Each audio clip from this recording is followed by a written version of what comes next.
risk rather than reward. Sometimes you can go down a big rabbit hole. Welcome to Real Talk. I'm JJ Kinahan. Tim Hockey is a financial services veteran with more than 3 decades of experience in retail banking and wealth management. Tim joined TD Ameritrade in 2016 from TD Bank. At TD Bank, he held a myriad of positions, including running direct investing, business banking, personal banking, to name just a few. Now Tim is CEO of a company with over 11 million clients and $1 trillion in assets. TD Ameritrade operates in 3 primary channels: retail investing, trading, and the registered investment advisory business. Tim's passionate about many things, philanthropy being top of that list. But we all know Tim is an avid cyclist and a very competitive person because of that. He's also very passionate about leadership, one of the things we're going to cover today. Please enjoy my conversation with President and CEO of TD Ameritrade, Tim Hockey. What would you say is your leadership style? I've always been a student of leadership. I actually have studied it, I would say, not so much academically, but I think all aspiring leaders watch and they read and they think about what they want to become and how they want to emulate perhaps some of the leaders that they've watched. I would describe my style as it's evolved over the years, but I would say I'm a fan of situational leadership. So in other words, your leadership style should change very dramatically in different situations. Mm-hmm. And so, for example, I remember doing a deal many years ago, literally negotiating with a counterparty, and we were in the throes of the final steps of doing the deal. So it was very collaborative, very soft, and we were trying to get it over the finish line. And then the power went out. And it wasn't just a one night. This was when we had the huge Eastern Seaboard power. Remember that? Right.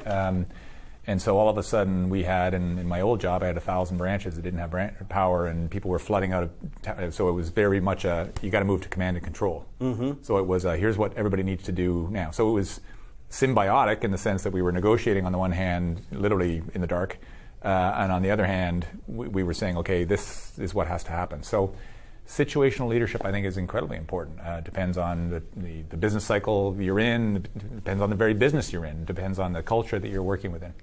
But underlying that, I would say my general philosophy is one of servant leadership. I believe the CEO or any leader works for the people. It's not the other way around. And it always surprises me when people don't get that. Mm-hmm. I mean, you're just one person in an organization. You can set the tone, but you actually don't do anything yourself, really. Right. All you do is you talk to people and you delegate tasks. So your job should be, get things out of the way for your people to be successful.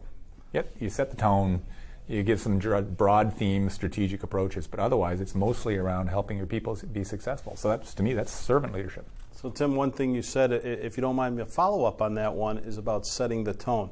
You came to this job just over a year ago from a Canadian bank. Yeah. How have you set the tone, or what things do you think good leaders do to sort of set the tone for the organization? First things that any good arriving leader should do is listen. Go around the organization and just say, okay, what's working and what's not working around here. And so I spent quite a bit of time when I first arrived on what I called my listening tour, just wandering around the organization, talking to everybody over and over again. And what I was doing was assessing the health of the culture, because I think that's one of the most precious things any organization has. And every organization has a culture. Good or bad. Exactly. Whether you're purposeful about it or not makes a big difference. And so first thing was, did TD Ameritrade have a healthy culture? And the answer is categorically yes.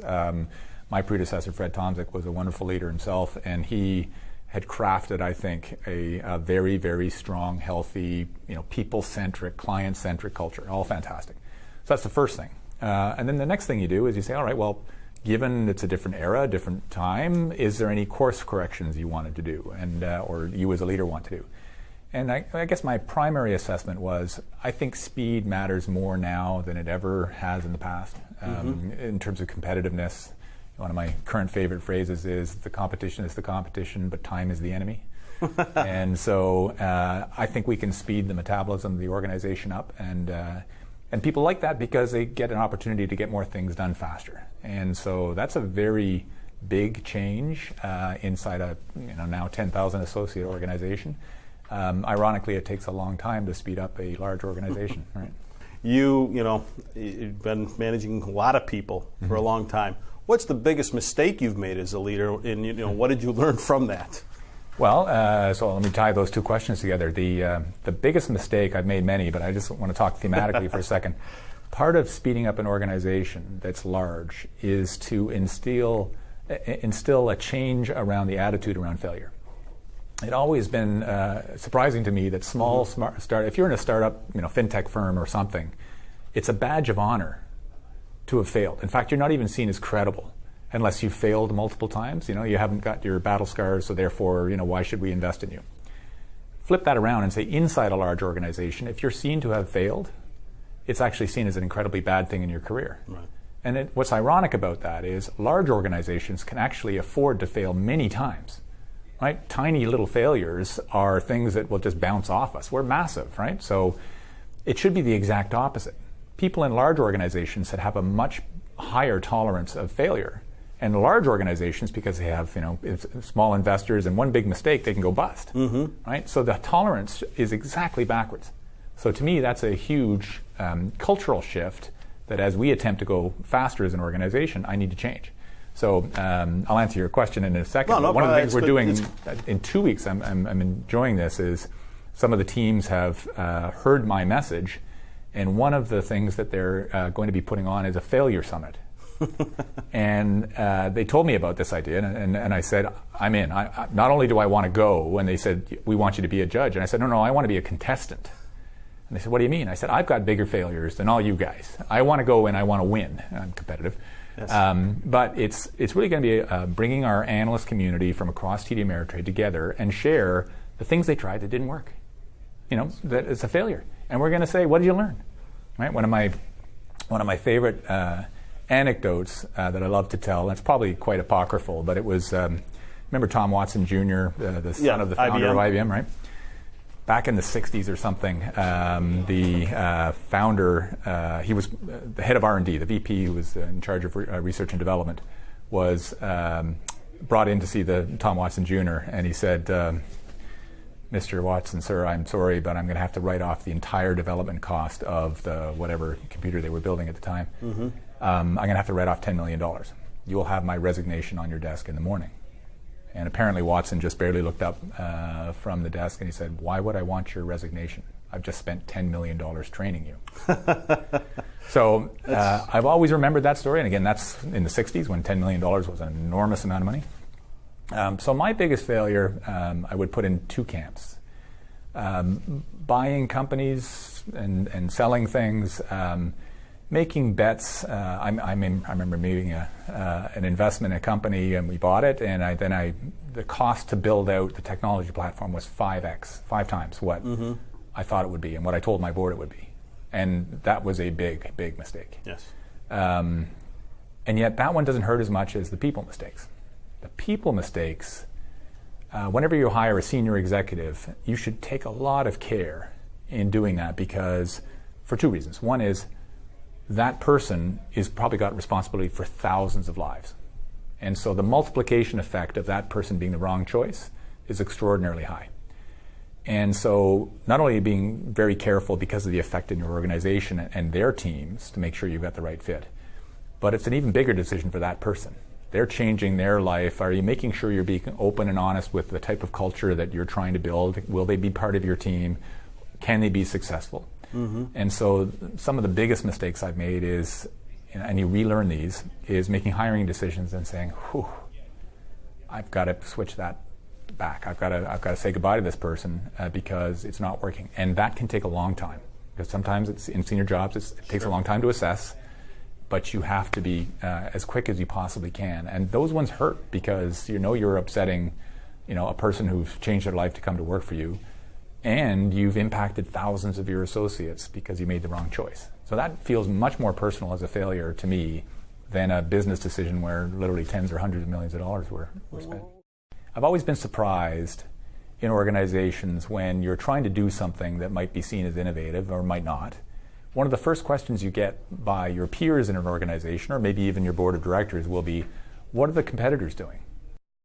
I realize that $100,000 is not exactly a fortune. 103. 103. Okay. Well, let me ask you guys, how long did it take you two to save that? Oh, a long time. Long time. Then it's a fortune. Well, I'm sure you talk to people all the time who think $100,000 is just pocket change. Right now, we're just talking to you. I told you we had a fortune. Yes, you did. Getting closer to your investment goals starts with a conversation. Schedule a complimentary goal planning session today. If you're looking for an edge, consider education. TD Ameritrade's Education Center has practical knowledge you can use right away. Beta is a measure of volatility. It's calculated by looking at an asset's standard deviation relative to a benchmark. Investors use beta to estimate how a stock may respond to market moves.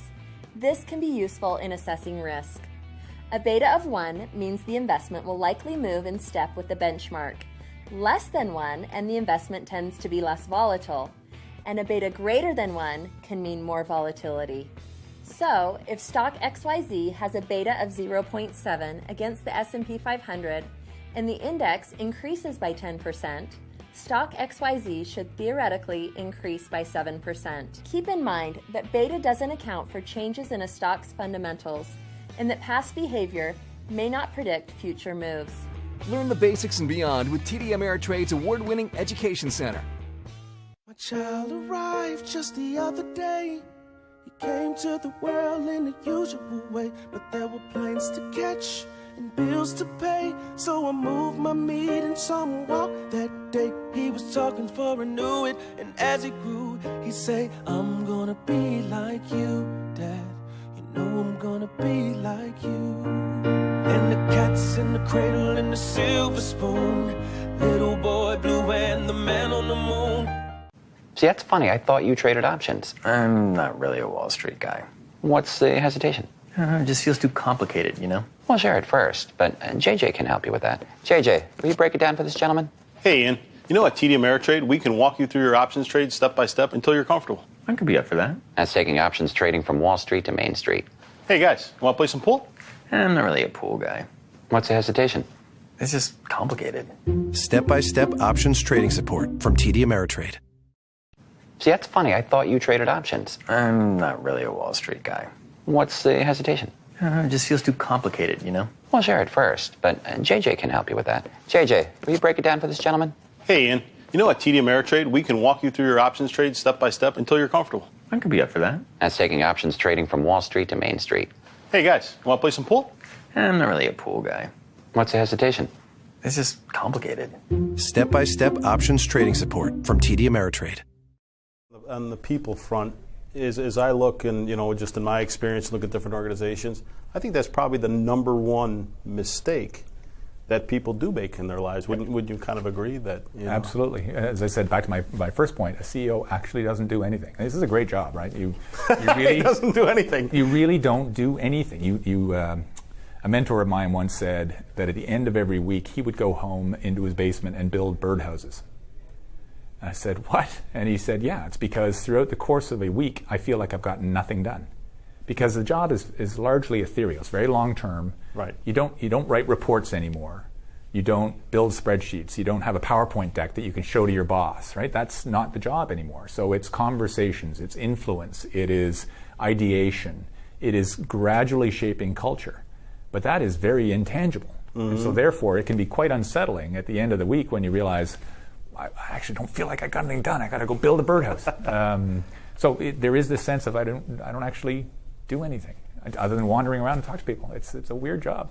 Great job, but it's a weird job. That's a very interesting perspective. I think people will find that one really, really interesting. Going back to sort of some of the things, you know, something you said in the past, and you said you have to go against the grain to win. And you know, what was sort of the genesis of that statement for you? Yeah, I think as a leader, Me Tooism is a dangerous thing. I've always been surprised in organizations when you're trying to do something that might be seen as innovative or might not. One of the first questions you get by your peers in an organization, or maybe even your board of directors, will be, what are the competitors doing? And often, if you get if they hear, your people you're trying to sell this idea to, or this idea, even your board, if they hear that the competitor is doing, and that it's okay then. Right. Think about that, right? That's the antithesis of a winning strategy. It means it's a Me Too strategy. But there's, again, something about, well, if the other guys are doing it, then therefore we can't be wrong, it must be right. So winning, by definition then, has to be competing with others in a way that you can actually push forward and beat them. So it means usually making a different set of choices, different strategy, and saying, I can win on that angle, and so therefore I must be a little bit different than the other guy. And so let me take that one step further. You look around, you've known a lot of leaders in your life, and who are the people you admire who do this, whether you know them or you don't know them? As you look around, when you, A, who do you admire that does this? B, when you think about how Tim Hockey leads, is it a combination of some other people, or what have you taken from 2 or 3 people that helps you every day? I've been very lucky in that I've had many different leaders throughout my career, and again, as a student of leadership, as I said, I've tried to piece apart what makes them successful, or sometimes not. I mean, we've all had bosses that we didn't like as much, but you can always learn from everybody you work with and for. And so figuring out what is the element of that particular leadership style that works and what isn't. I often say that you sometimes learn a lot more from bad bosses than you do from good bosses. So people I admire, just a couple of years ago I was at the retirement dinner for a woman who I used to work for when I was a banker. My first branch manager, she was my district vice president, so she gave me my first branch. And she did it in a bit of a risky way. She made a tough call and took a chance on me when she could have made a safer choice. And that in and of itself would make me grateful to her. And this is 25 years ago, right? But since then, watching how she led in the organization, and she ended up retiring as a vice president in one of my direct investing business, actually, in Canada. But the way she would lead, it was people first. She was extraordinarily great at knowing your name and your kids' names and your birthdays and your anniversaries, and I was always in awe. Because I can do that with business numbers, but I'm not that great on the personal details. I just think, if I could only have the element of what she brings to bear, because people loved her. They would follow her anywhere. One of my favorite phrases is a leader without any followers is just a guy taking a walk. And that was never going to be her problem. She was extraordinary. But she was just one early mentor for me. But I've had many others, and again, taking little pieces away from each one is how you combine them into being your own self as a leader. Everybody's just an amalgam of all the things that they've experienced and think that will work for them. Well, that's great. And one of the things I want to go back to what you talked about earlier, we talked about you in the role as CEO and how in senses, it's like the sense of accomplishment or whatever it may be is different than maybe you thought before you got the role. So I think it's interesting for people watching to know, I think everyone has this sense, well, if I got to this next level, then I'll love everything about my job. And I think at every level, there are things about your job that you just would rather not have to do. Let's just put it that way. What's the thing you've truly enjoyed the most? And what's the thing you're like, if I never had it, it's part of my job. Of course I do it, but there's something I could always eliminate. But maybe riff on that a little bit, because when I'm asked, what do you think your biggest advantages are? What have made you successful through your career? My two answers are quite different. The first one is typing. I can type really fast. And everybody laughs at that, but I say, think about the last couple of decades coming up to career. Being able to write emails and write reports fast makes you very efficient. Right. So I got like a 90 words per minute types, keyboarding skills. Wow. And so that made me efficient.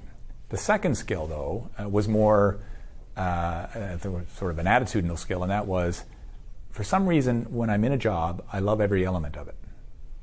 And so you're right. I mean, intuitively, well, there should be parts of this that I absolutely hate, but it's just something about me that sort of says, you know what, I'm in this job, it's the whole package. You can't parse out the great things from the bad things. It's just all there. And rolling up your sleeves and really getting into it, the nuts and bolts of the job, what's different from the last job. I think I'm now up to my 30th job, 29th job, something like that, in the last 34 years or something. Huh? Exactly. So it's all new. But as a result, yeah, I actually do enjoy almost every element. And I get that that's weird.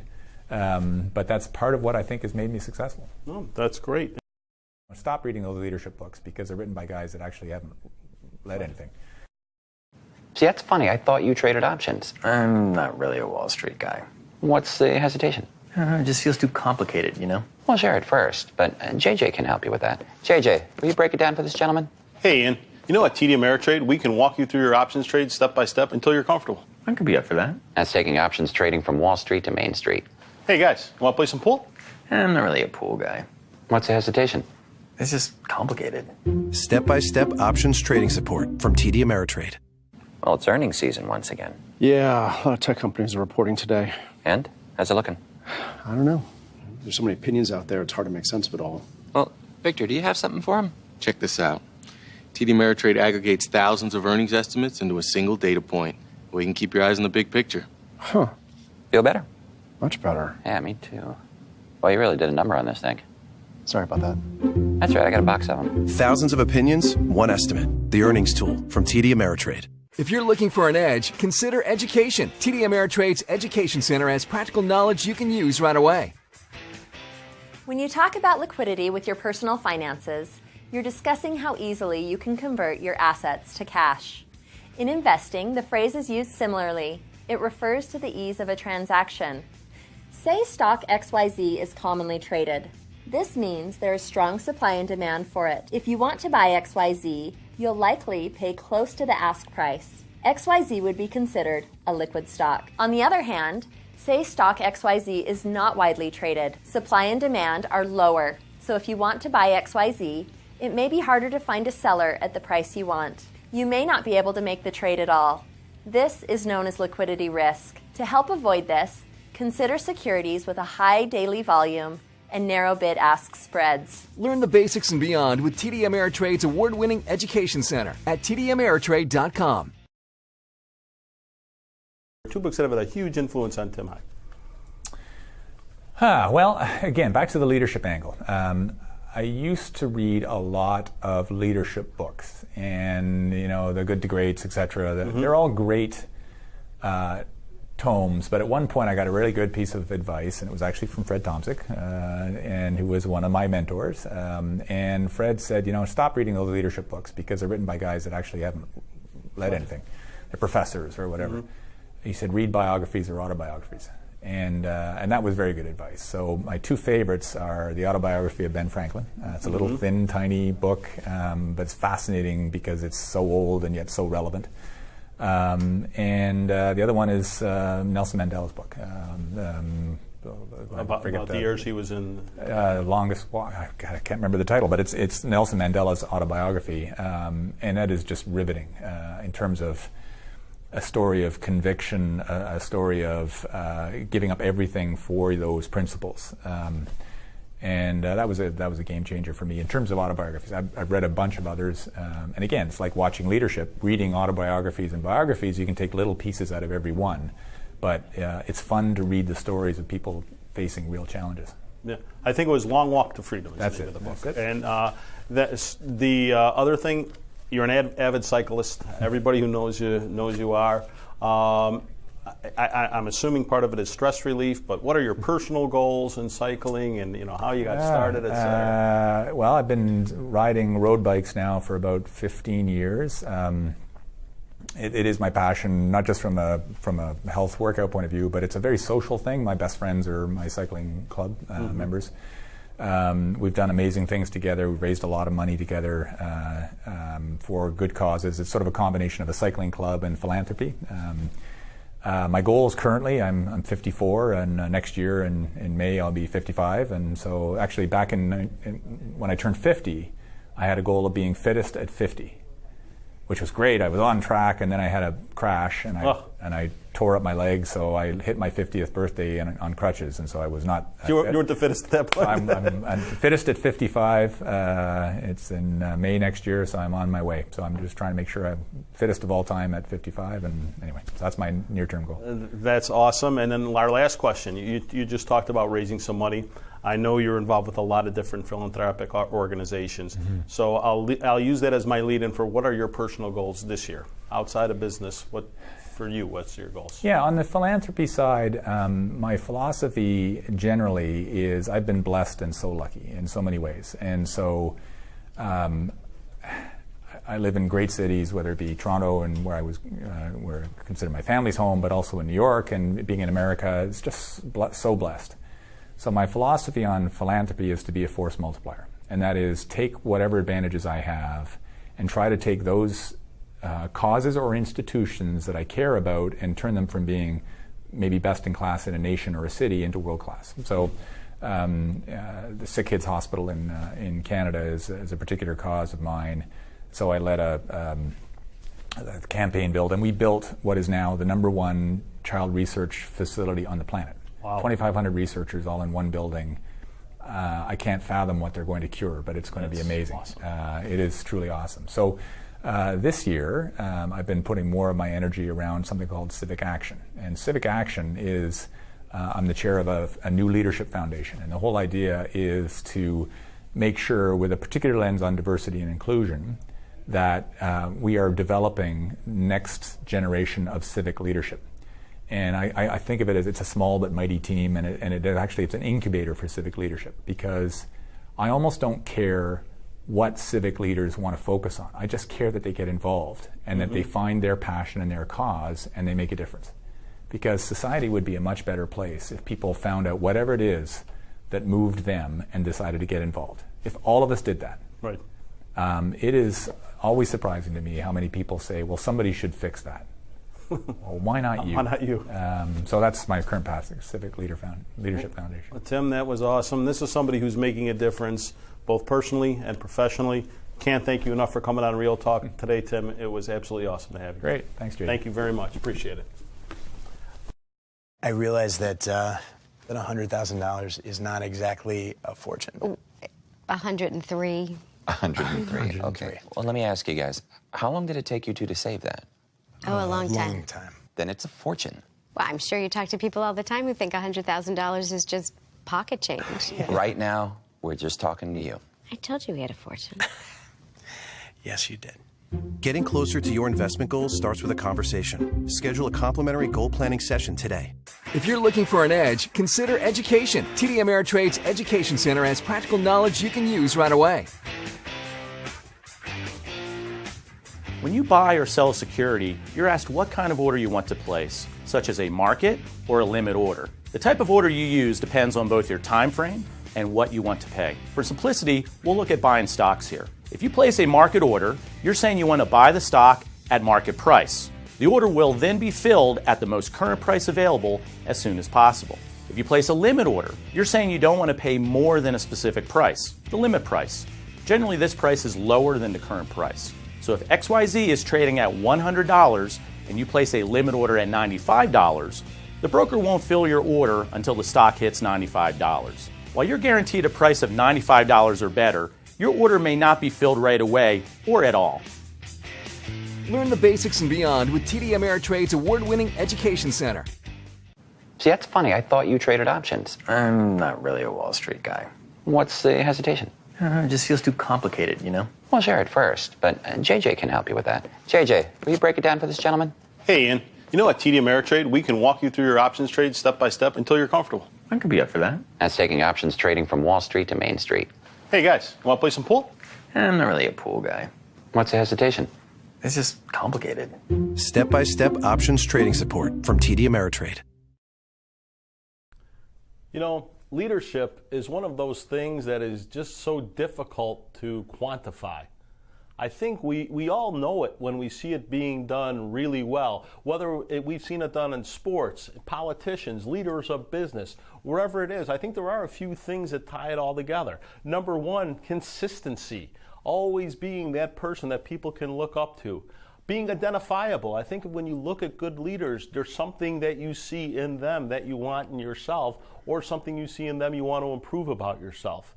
And whether it be at work, away from work, whatever it is, people can identify with you. So again, this conversation to me was awesome, talking to someone who's now leading 11 million clients almost 10,000 employees about how to be a great leader. I really hope you enjoyed it as much as I enjoyed having it. Thank you for turning into Real Talk. Coming up next week on Real Talk, really exciting stuff. We're going to explore the investor education landscape, how the space is evolving with new technology, and what to be on the lookout for.